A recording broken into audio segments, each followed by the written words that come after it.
आपको मैं एक क्रोनोलॉजी ऑफ इवेंट अगले 2 मिनट में दूंगा और उस क्रोनोलॉजी को आप देखेंगे तो सारे इवेंट एक दूसरे पर निर्भर होते जा रहे हैं। पहला इवेंट होता है प्रधानमंत्री जी का अपने 8-9 साल के कार्यकाल में चीन की 5 ट्रिप्स और चीन के राष्ट्रपति शी जिनपिंग के साथ 18 औपचारिक अनौपचारिक, because sometimes they say that these are without agenda meetings, sometimes with agenda meetings. तो पहला इवेंट होता है 5 चीन की ट्रिप्स और 18 शी जिनपिंग के साथ मीटिंग्स। दूसरा, भारत माँ के वीर सपूत 20 वीर सपूत भारत माँ के लिए वीर गति को प्राप्त हो जाते हैं। तीसरा, चाइनीज कंपनीज पीएम केयर में चंदा देती हुई मिलती है, और छोटा मोटा चंदा नहीं, बड़ा चंदा। चौथा, जब देश में लोग प्रधानमंत्री जी से सवाल पूछते हैं तो जवाब आता है ना कोई घुसा था ना कोई घुसा हुआ है। पांचवा, एक्सपर्ट्स ये एस्टिमेट देते हैं कि 40% जो पेट्रोलिंग पॉइंट्स हैं जहां पे भारत की वीर सेना पेट्रोलिंग करती थी, वो 40% पेट्रोलिंग पॉइंट्स पे अब भारत की सेना पेट्रोलिंग नहीं कर पाती है।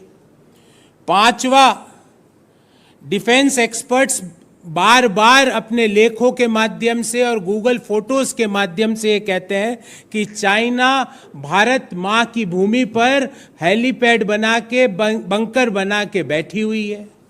छठा, दिसंबर 2022 में खबर आती है कि भारत माँ के वीर 20 सपूतों के ऊपर चाइना हमला करती है, वो गंभीर रूप से घायल होते हैं अरुणाचल प्रदेश में।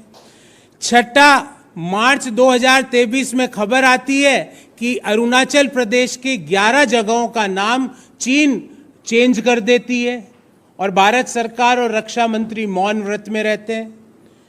सातवां, वित्तीय वर्ष 2023 में एक खबर आती है कि भारत सरकार ने चाइना के साथ $100 बिलियन का ट्रेड डेफिसिट कर लिया। ट्रेड डेफिसिट अर्थात जो हम चाइना से इंपोर्ट करते हैं और जो चाइना को एक्सपोर्ट करते हैं उसमें $100 बिलियन का अंतर हो गया। ये सारे सरकारी आंकड़े हैं। और अब खबर आती है कि हम रूसी तेल खरीदने के लिए चीनी पैसा दे रहे हैं। मुझे राज कपूर साहब का एक फिल्म याद आती है जिसमें रूसी टोपी और इस तरह के कई चीज़ों का चित्रण था, पर अब भारत सरकार सस्ता रूसी तेल खरीदने के लिए युआन में पेमेंट कर रही है। आज जितनी हमारी तेल की आवश्यकता उसका 42%, 42% जो हम इंपोर्ट करते हैं वो रशियन ऑयल करते हैं। और रशिया से जब हम 2020-21 में लगभग 7,000 करोड़ का तेल इंपोर्ट करते थे, आज वो 7,000 2020-21 का बढ़कर 2022-23 में 89,000 करोड़ रुपया हो गया। मतलब लगभग 300 या 300 से भी ज़्यादा प्रतिशत की भी वृद्धि। अब रिजर्व बैंक ने कहा, भारतीय जो रिफाइनर्स है, कि हम रूसी बैंकों को भारत में वॉस्ट्रो अकाउंट्स VOSTRO अकाउंट्स खोलने की अनुमति देते हैं ताकि आप रुपये में पेमेंट कर सको। तो भारत सरकार ने रुपये में पेमेंट चालू किया। जो रूस के जो ऑयल एक्सपोर्टर्स थे उनको रुपये में पेमेंट जाना चालू हो गया वॉस्ट्रो अकाउंट्स के माध्यम से। नतीजा क्या हुआ? थोड़े दिन बाद जून महीने में ये खबर आती है और जुलाई के प्रथम वीक में ये खबर बाहर निकल के आती है कि भारत सरकार चीन रूस जिससे कि प्रतिदिन भारत सरकार 2.17 बैरल प्रतिदिन तेल का इंपोर्ट कर रही है, वो भारत सरकार अब रूस को चाइनीज करेंसी युआन में पेमेंट कर रही है। आप कहेंगे साहब इससे क्या फर्क पड़ रहा है? इससे ये फर्क पड़ रहा है कि ग्लोबल टाइम्स, जो कि चाइना की सरकार का मुखपत्र है, वो भारत सरकार की तारीफ में कसीदे गढ़ता है। वो कहता है, Indian refiners reported yuan purchases for Russian oil to accelerate de-dollarization and will help Chinese currency to be global currency। Bharat सरकार के लिए शुभ शुभ, कितनी बढ़िया बात मोदी जी के लिए। ग्लोबल टाइम्स लिख रहा है कि आप युआन में पेमेंट करके चाइना की करेंसी को ग्लोबल करेंसी बना रहे हो। रूस के तेल का पेमेंट चाइनीज करेंसी में। उसके पश्चात क्या होता है? अब समस्या ये आती है कि क्यों रुपये का इंटरनेशनलाइजेशन नहीं किया जा सकता? हमारी करेंसी में ऐसी क्या वीकनेसेस हैं कि हम हमारी करेंसी में पेमेंट नहीं करते और युआन में पेमेंट कर रहे हैं, चाइनीज करेंसी में। हम डी डॉलराइजेशन करके चाइनीज करेंसी युआनाइजेशन कर रहे हैं, हम रुपीनाइजेशन क्यों नहीं कर सकते? इस बाबत हमारे भारत सरकार से 3 बड़े स्पेसिफिक सवाल है। पहला, एक तरफ तो सस्ते कच्चे तेल का 1 पैसे का फायदा अंतिम उपभोक्ता को नहीं मिला। देश में किसी को नहीं पता। कोई मंत्री कहता है कि $25 प्रति बैरल में रूसी तेल आ रहा है, कोई मंत्री कहता है $30 प्रति बैरल में रूसी तेल आ रहा है, कोई कहता है $40 प्रति बैरल पे रूसी तेल आ रहा है। पर भारत सरकार कह रही है हम सस्ता ला रहे हैं, तो उस सस्तेपन का फायदा, 1 पैसे का फायदा अंतिम उपभोक्ताओं को नहीं। और वो देश जिसने कायरता से भारत मां के 20 वीर सपूतों को वीर शहीद किया, उस देश की करेंसी को हम इंटरनेशनलाइजेशन कर रहे हैं। वह देश जिसके साथ हर जगह हम भारत मां के भूमि पर कब्जा जमाए हुए बैठा है, 40% पेट्रोलिंग पॉइंट हमसे छीन चुका है, हमारे गांवों का, हमारे शहरों का नाम चेंज कर रहा है, उसकी करेंसी को हम एस्टेब्लिश कर रहे हैं। एक तरफ तो सस्ते रूसी तेल का फायदा नहीं, दूसरी तरफ उस सस्ते रूसी तेल का चीनी पैसों में भुगतान, और चीनी पैसों में भुगतान करके हम डी डॉलराइजेशन करके युआनाइजेशन ऑफ द करेंसी कर रहे हैं दुनिया में। दूसरा सवाल, ऐसी क्या समस्या है कि हम रुपये में पेमेंट नहीं कर सकते? अगर रुपये में पेमेंट नहीं कर सकते तो क्यों हमारे रुपये की साख इतनी गिरी भारत सरकार के पिछले 9 साल के कार्यकाल में कि आज हम रुपये में पेमेंट नहीं कर पा रहे? और तीसरा, मोदी जी, कि आपको ये लगता है कि रुपये में पेमेंट नहीं किया जा सकता क्योंकि आपको लगता है रुपये की आपने साख गिरा दी, तो दुनिया में आपको चीन की करेंसी के अलावा कोई करेंसी नहीं मिली जिसमें भुगतान हो सके। आप चीन की करेंसी को एस्टेब्लिश कर रहे हो ग्लोबल प्लेटफॉर्म पर। ये हमारे 3 स्पेसिफिक सवाल हैं। मैं आपके इस सब्जेक्ट पर और या कोई अन्य विषय पर सवाल लूं उससे पहले मैं इसी मुद्दे को ब्रीफली अंग्रेजी में अपनी बात कहना चाहता हूं। Please try to understand the chronology of events. Event number 1, prime minister made 5 trips to China and 18 meetings with Xi Jinping. 20 soldiers gave their supreme sacrifice for saving our motherland. Third, Chinese companies are giving a big donation or subscription, I don't know what I should call, in PM Care funds. Fourth, Prime Minister Narendra Modi ji gives clean chit to China by saying ना कोई घुसा था ना कोई घुसा हुआ है. Fifth, as per the reports, India, we had lost patrolling rights of 40% of patrolling points on the Indo-China border. Sixth, as per defense experts, China is sitting on our motherland.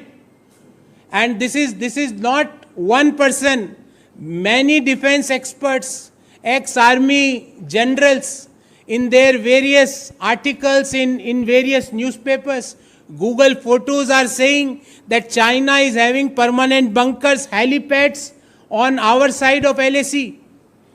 Seventh, in December 2022, more than 20 soldiers were injured in a clash with Chinese troop in Arunachal Pradesh. Seventh, in March 2023, China suo motu changed the names of 11 villages and towns of our country, and we were mum, we were silent. Eighth, as per the data published by Government of India for financial year 2023, the trade deficit with China had reached to the historical high of $100 billion. And last, now we are buying the Russian crude and paying in Chinese currency. All these events are interlinked to each other. You can see. We are asking Prime Minister and the oil minister. I don't know who is the oil minister. You might also not be knowing, because nobody knows, because he is always silent. Why he is making the payment, why Indian refiners are making payment in yuan to the Russian crude? Why we are trying to internationalize the Chinese currency? Why we can't make the same payment in the Indian rupee? Why? Before moving ahead, right now, 42% of our crude import is from Russia.